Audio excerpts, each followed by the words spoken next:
बोलते हैं, साईं बोलते हैं।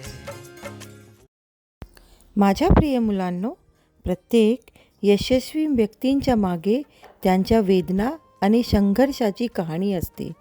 त्यामुळे आज जरी तुम्हाला वेदना होत असतील तरी समजून घ्या की यश तुमच्यापासून फार दूर नाही आणि तुम्ही तुमच्या घरातल्या महिलांचा आदर करा.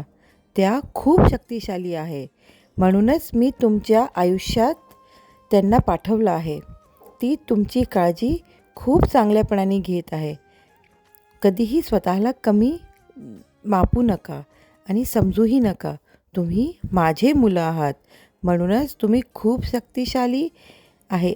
त्यामुळे स्वतःबद्दल नेहमीच चांगले विचार करा आणि बोला, कारण माझ्यासाठी तुम्ही खूप चांगले व्यक्ती आहात. लवकरच तुमची ही परिस्थितीही बदलेल. म्हणून संतोषी राहा, आनंदी राहा आणि खूप हसत राहा. माझे आशीर्वाद सदैव तुमच्या पाठीशी आहेत.